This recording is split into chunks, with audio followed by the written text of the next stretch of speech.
शब्दाची गुंफत कवितेत करत. अरे वा, मला पण प्रेम कविता ऐकायला खूप आवडतो. कान्हा, मग तर आपली चांगली जोडी जमेल ना. मग ऐकव मला तुझी प्रेम कविता. कान्हा, तू जर माझी प्रेम कविता ऐकून तुझ्या राधेला विसरलास तर. चंद्रा, हा केवळ तुझ्या मनाचा भ्रम आहे. अगं राधेशिवाय हा कान्हा अपूर्ण आहे.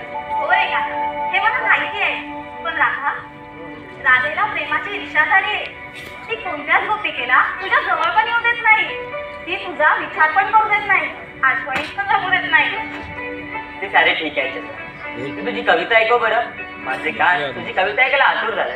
असं म्हणतोस, ऐक तर. तुझं माझं आपलं एक विश्व, श्रावण सरीतल्या ऊन पावसासारखा, सागरातल्या अतूट मोती शिंपल्यासारखा, धरणी नाभाच्या सोज्वळ संगतीसारखं. कान्हा, तुझं माझं आपलं एक विश्व, जिथे असावी फक्त तुझी बासरी आणि मी गोपिका बावरी. छबी तुझी माझ्या हृदयात सावली, छबी तुझी माझ्या हृदयात सावली.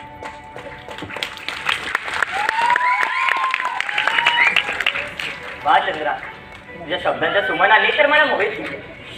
अगं माझ्या भाषेचे सूर सुद्धा फिके पडतील, एवढे एवढे गोड शब्द आहेत तुझे. पुरे झाला काना, एवढा कसला कौतुक. खरं तर तुझ्या बासरीचे मंजूळ सूर ऐकता ऐकता मी कविता करायला लागली.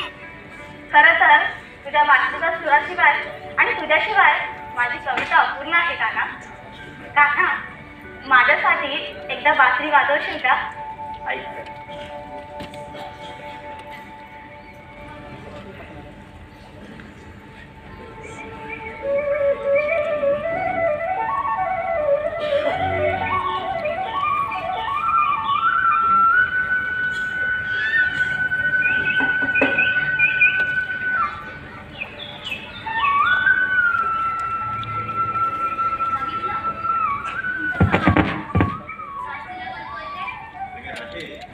तुझा काहीतरी गैरसमज आहे काना, फक्त तुझ्यावरती प्रेम करतो.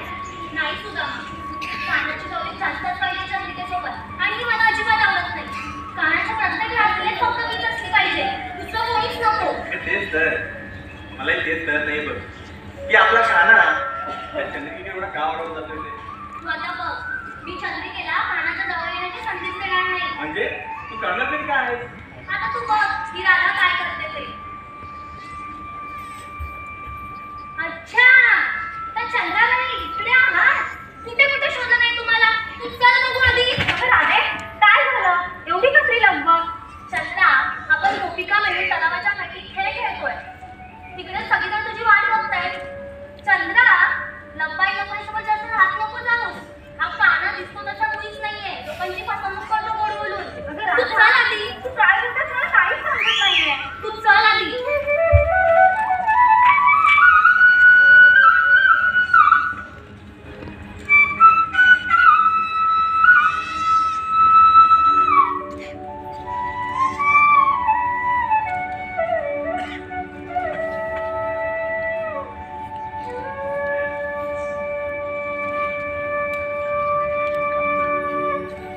कान्हा, तुझ्या बासरीतून नाही आले की देहभाव विसरायला होतं बघ.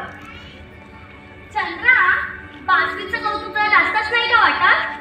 चल ग राधे, चल. आपल्याला खेळ खेळायला जायचं ना. चल लवकर. चल.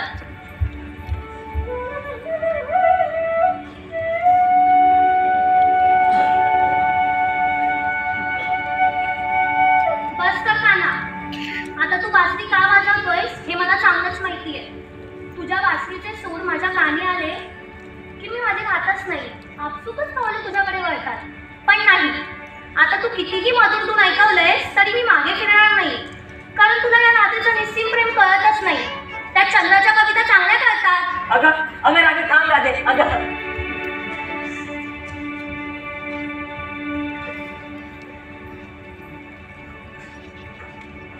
माझे बासरीचे सूर ऐकून सुद्धा राधा मागे फिरली नाही.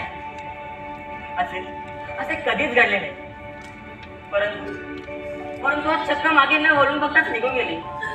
अगं राधे, किती ती ईर्षा, किती तो राग. या रागात तू झोरपडून जाशील.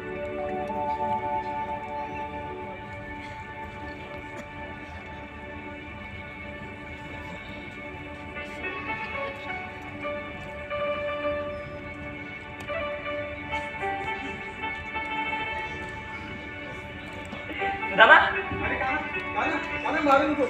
काना काना काना, तुझी बासरी जेवढे मंजूर सूर ऐकवते तेवढे झपाटी छान गाते बरं. अरे सुदामा, काय पण त्या मटकी घोडीत माझ्या बाजूला होतास ना, आणि आणि शक्क त्या राधिकेला लागून आलास. नाही काना नाही, माझी निष्ठा सदैव आपल्याच्या पण त्या राधिकेची तगमग पाहत नाही म्हणून मी तिच्यासोबत.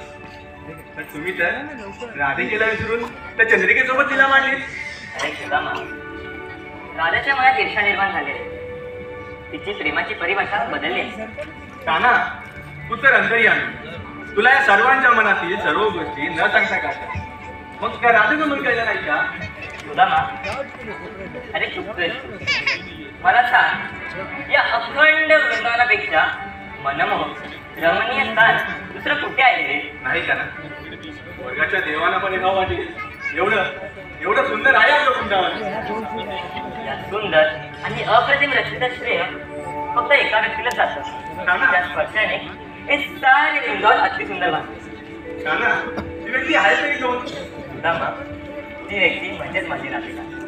तिच्या प्रेमाच्या आविष्कारात हे सारे वृंदावन उभे आहे. काना, मी तर आजान पालन करतो. त्या पामराला प्रेमाची आणि एकटीची भाषा त्याची कधीच नाही. व्यक्तीची तुझ्यावरची भक्ती आणि त्या राधिकेचं निश्चित प्रेम, म्हणून तर ही सारी तगमग. सुदामा, आणि हळूहळू सार होऊन गेल तुला. परंतु त्यासाठी तुला कुठेतरी एकच बाजू निवडावी लागेल. नाही का, माझी भक्ती आणि माझी शक्ती सारं काही आपल्या शरीर. मी तुमचा दास म्हणून नाही, पण राधिकेच्या सांगण्यावरून चंद्रिकेला तुमच्या जवळ येऊ देणार नाही. अरे सुदामा, चुकतोयस तू मला सखा कमी आणि त्या राधिकेचा चेला असं वाटतंय. जा तू, अबोल आहे माझं तुझ्याशी. अरे काना थांब. काना ऐक.